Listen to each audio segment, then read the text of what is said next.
AKTU के round 2 का seat allotment का जो तुम्हारा रिजल्ट है वो आज आने वाला है। काफी सारे बच्चों को ये डाउट आ रहा था कि भैया रिजल्ट आने के बाद हमें क्या करना होगा, SCF क्या हमें फिर से पे करना पड़ रहा होगा, फ्रीज फ्लोट हम क्या चीज कर रहे होंगे, इसके बाद हमारा अगला प्रोसेस क्या हो रहा होगा, क्या हम राउंड 3 की चॉइस फिलिंग कब से स्टार्ट हो रही होगी, राउंड 3 का कट ऑफ क्या जा रहा होगा, सारी चीजों को इन डिटेल डिस्कस कर रहा हूँ तो तुम्हारा रिजल्ट आ जाएगा।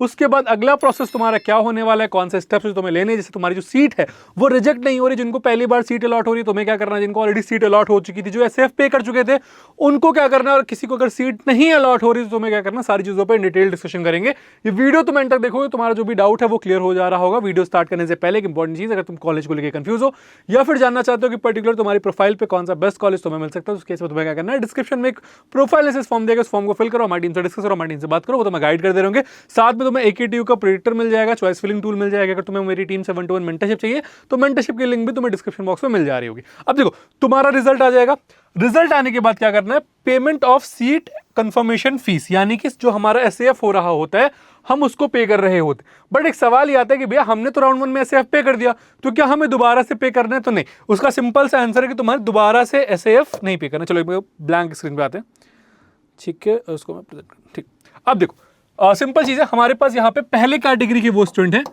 जिनको राउंड 1 में सीट अलॉट हो चुकी थी। ठीक है, अगर तुम्हें राउंड 1 में सीट अलॉट हो चुकी थी और तुमने SAF पे कर दिया था, ठीक, तुमने ऑलरेडी SAF पे कर रखा है, ठीक है, तो तुम्हें क्या करना है इस राउंड में, तुम्हें सिर्फ और सिर्फ फ्रीज या फिर फ्लोट, ये दो ऑप्शन में से एक ऑप्शन चूज कर लेना है। तुम चाहो तो फ्री चूज कर सकते हो, तुम चाहो तो फ्लोट चूज कर सकते हो, डिपेंडिंग अपॉन तुम्हें कौन सी सीट अलॉट हुई, तुम्हें कौन सी ब्रांच अलॉट हुई है और तुम क्या आगे उसके साथ फर्दर किस तरीके से प्रोसीड करना चाहते हो। अगर तुम्हें जो सीट मिली है, जो कॉलेज मिला, वो तुम अपने पास रखना चाहते हो, तुम चाहते हो कि नहीं भैया मैं अगले राउंड की काउंसलिंग में पार्टिसिपेट नहीं करना चाहता, मेरा जो था यही था, मुझे यही चाहिए था, मुझे वो मिल गया है, तो उस केस में मैं फ्रीज कर दूंगा। बट अगर मुझे कि नहीं भैया मुझे अपग्रेड के लिए जाना है, मुझे कुछ बेटर कॉलेज ऑप्शन चाहिए, तो उस केस में मैं फ्लोट करूंगा। मैं यूजुअली हर बच्चे को यही बोलता हूं, अगर आपको IIT लखनऊ की CSE नहीं मिली है तो हर उस केस में तुम्हें फ्लोट करना चाहिए, जिस केस में तुम्हें बेटर का अपॉर्चुनिटी हो सकती है। देखो कट ऑफ नहीं, कट ऑफ कभी कभी बहुत ड्रास्टिकली चेंज कर रहा होता है, तो शायद तुम्हारी जो रैंक है उसमें तुम्हें पास कुछ बेटर ऑप्शन मिलने का चांस रहे, और हमेशा चांस रहता है।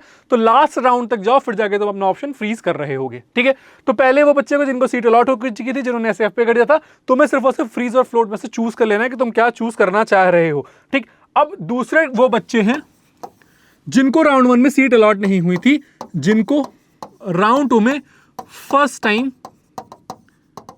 सीट अलॉट होगी। ठीक, अब इन बच्चों को क्या करना है, देखो इन बच्चों को सबसे पहले SAF पे करना है, सबसे पहले SAF पे करना है। 20,000 का अमाउंट जनरल EWS OBC वाले बच्चे पे कर रहे होंगे और 12,000 का अमाउंट SC ST कैटेगरी वाले बच्चे पे कर रहे होंगे। एक बार तुम ये अमाउंट पे कर देते हो, इसके बाद जो अगला स्टेप होता है वो क्या होता है, वो होता है फ्रीज या फिर फ्लोट, यानी कि तुम्हें इस दो ऑप्शन में से चूज करना है। जो चीज मैंने तुम्हें पिछले टाइम समझाई कि फ्रीज और फ्लोट का क्या मतलब और किसको फ्रीज चूज करना चाहिए, किसको फ्लोट चूज करना चाहिए, सेम उसी बेसिस पे तुम्हें यहाँ पे फ्रीज या फिर फ्लोट में एक ऑप्शन चूज कर लेना है। ठीक है, अब हम आ जाते हैं तीसरी category of student. Third category of student वो हैं जिनको राउंड 2 में नो सीट अलॉटेड, ठीक, कि तुम्हें कोई भी सीट अलॉट नहीं हुई है।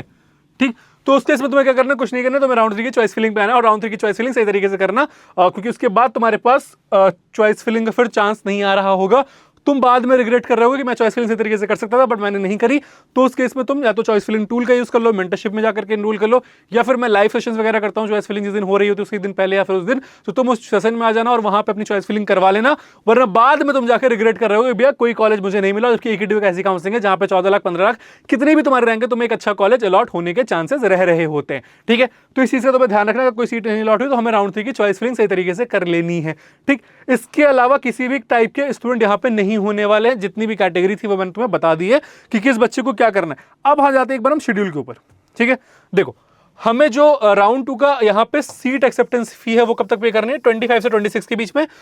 विलिंगनेस जो चूज करनी है वो भी सेम 26 तक चूज करनी है, और हमारी जो राउंड 3 की चॉइस फिलिंग स्टार्ट हो रही है, ठीक है, वो online choice locking, last option to change the choices 27 से 28, यानी कि 28 जुलाई के बाद तुम अपनी चॉइस फिलिंग में चेंज नहीं कर पाओगे। तुम्हारा जो राउंड 4 होगा, राउंड 5 होगा, वो सेम चॉइस फिलिंग पे जा रहा होगा। तो अगर आपको इंटरनल के बेसिस पे चॉइस फिलिंग करनी है तो वहां पे आपको इंटरनल का गेम समझना पड़ेगा और उसके बेसिस पे आप अपनी चॉइस फिलिंग कर पा रहे होगे। तो इस चीज़ का तुम्हें ध्यान रखना है कि ये सारी डेट्स तुमसे मिस नहीं हो रही हो, चॉइस फिलिंग में गलती नहीं कर रहे हो। बाकी कोई डाउट है तो कमेंट सेक्शन में पूछ सकते हो।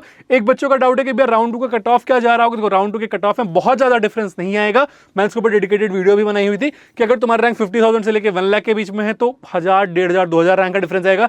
1 लाख से 2 लाख के बीच में है तो तुम्हारा जो डिफरेंस आएगा वो 5,000 से लेकर 6,000 रैंक तक का डिफरेंस देखने को मिलेगा। 2 से 4 लाख के बीच में अगर तुम्हारे जो है रैंक आई हुई, तुम्हें जो कॉलेज अलॉट हुआ है उस कॉलेज में तुम्हें मोस्टली मान के चलो 10 से 15,000 रैंक का डिफरेंस तुम्हें देखने को मिल जा रहा होगा।